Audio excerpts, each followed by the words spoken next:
Pero sa case po, ano mangyayari dito kay PR?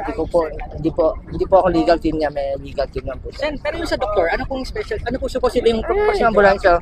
Pero ano po dapat ang gagawing procedure for... Hindi ko po masasagot, pero 80 years old na po si Tatay Digong, ibig sabihin, marami na siyang karamdaman. Sino bang 80 years old na walang karamdaman, di ba? Opo. Sir, Ano po, hindi dito po siya nakadetain. Sabi po kanina sa Krami po, Senator. Dito, dinala nila. Bakit po nilipat dito sa Villamor? Kulipat daw po ba siya pa Netherlands? Hindi ko alam. Sen, ano po ang main concern natin? Ba't kailangan po yung mga doctors? No, pero ano po yung... 80 years old na po siya, marami. Opo.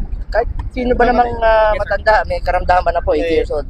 So, bukas meron po siyang medical procedures. You may check with Cardinal, schedule tomorrow. Sen, earlier I saw you with the spokesperson of PNP. Apparently may mga confusion. Parang nako-confuse kayo. Sabi nyo nga kanina nung nakausap kayo, hindi kayo masagot. Makiusap lang naman ako sa kanya. Sabi ko, sagutin mo naman. Kasi kanina, sinabihan kami ng PNP na pwedeng pumunta rito sa 250.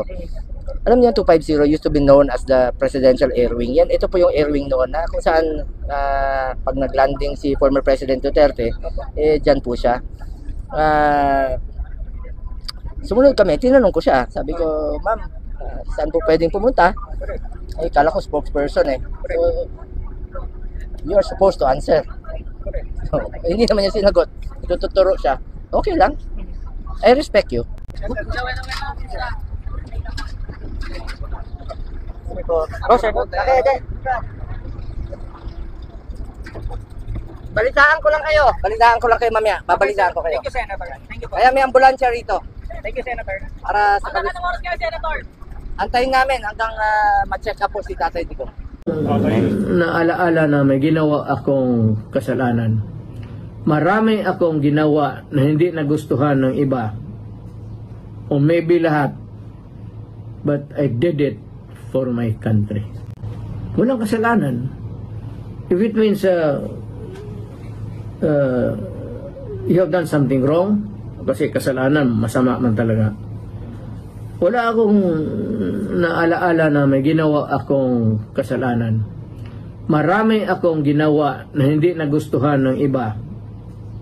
O maybe lahat. But I did it for my country. Hindi ako yumaman, wala akong nakuha, pobre pa rin ako, and wala kayo nakita na nagdagdag na isang nipahat sa bahay ko. Wala kayong nakita na bagong kutse, wala kayo kita mo ito, katagal na itong panalangin ng apo ko. Took me so long at night. Kasi ayaw ko rin na gumastos yung mahirap rin yung hindi naman hindi kami pinagbigyan ng swerte sa buhay ng pamilya ko. Pati mga anak ko financially hindi that pretty hard but we cannot afford the extra things in life. Kung hindi ako mapasok hindi talaga ito makakita ng Disneyland itong daughter ko. Tagal niya hinihingi yan sa tatay pati nanay sabi lang bukas at tanong-tanong ako prangka hindi naman sabihin daw na wala silang pera meron pero it's not the right time to be spending so maniwala ako kasi kayong taga Davao kilala naman ninyo kami ako mismo. Okay, part of alam ninyo yan. Whether or not mag-succeed o mag-fail yung destiny will be part of her destiny in life. Yes, Mayor. Fourth question po. Part of your going to the rally, pag mag-endorse po kayo ng PDP laban candidates po, is tulungan natin yung mga 9 candidates para po ma-prevent impeachment ng daughter po ninyo sa BP Sara. Ano po assurance natin ito? No, it's not that. Alam mo, ano yan whether or not mag-succeed o mag-fail yung destiny will be part of her destiny in life. Kanyang swerte yan. Naniniwala talaga ako dyan. Yung ibang issues, iba rin yun. But for her to face judgments before her peers, iba yan. Kanya talaga yan. On her own. And sagutin lang niya kung ano ang tama.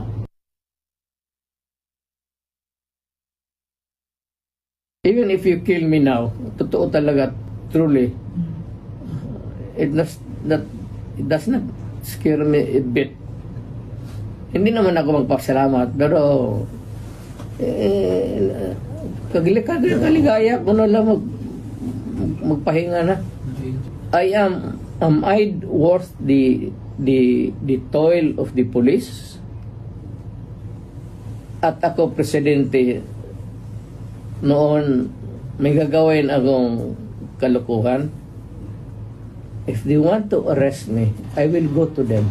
No apprehensions whatsoever sa mga naririnig niyo po sa balita, Mayor, na may arrest warrant? Di po kayo na babother nito? I'm old for that, actually. Even if you kill me now, totoo talaga, truly, it does not scare me a bit. Hindi naman ako magpasalamat, pero kaligaya ko na lang magpahinga na. So, walang takot whatsoever? Wala, sir? About fear of dying? Yeah. Yung susundan ka ng mga ICC. May 7,000 na daw po na mga polis na ka-deploy sa Davao, sir. Kakahiya naman niya. Pakisabi naman sa kanila na dagdagan nila ng few more, mag-recruit sila sa probinsya.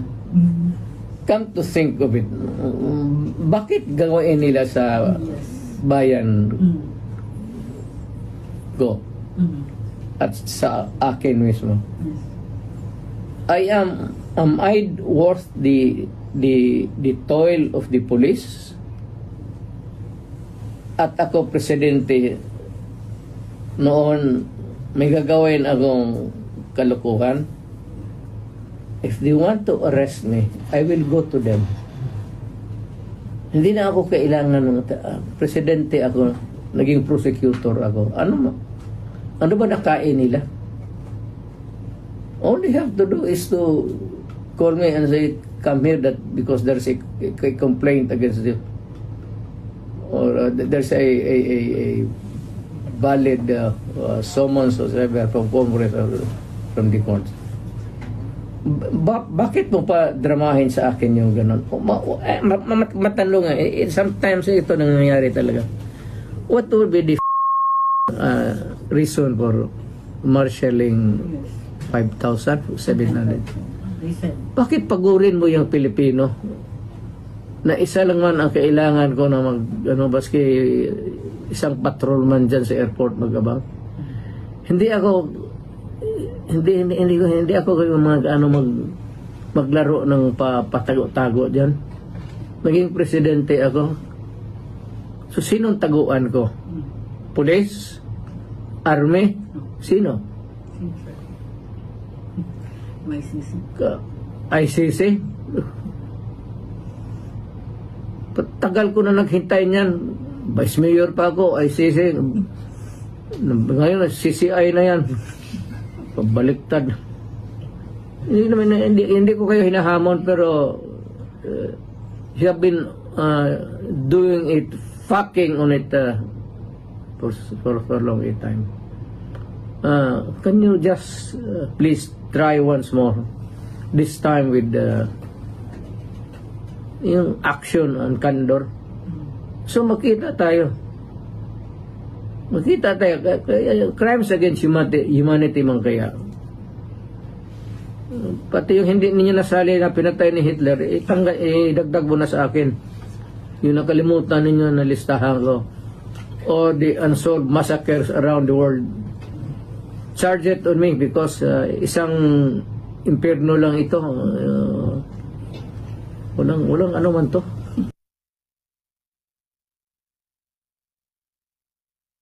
At yan nga po ang naging interview ni dating Pangulong Rodrigo Duterte sa SMNI o kaalyado nga po ni Pastor Apollo Kibuloy, ang pagmamayari ng kaalyado ni dating Pangulong Rodrigo Duterte.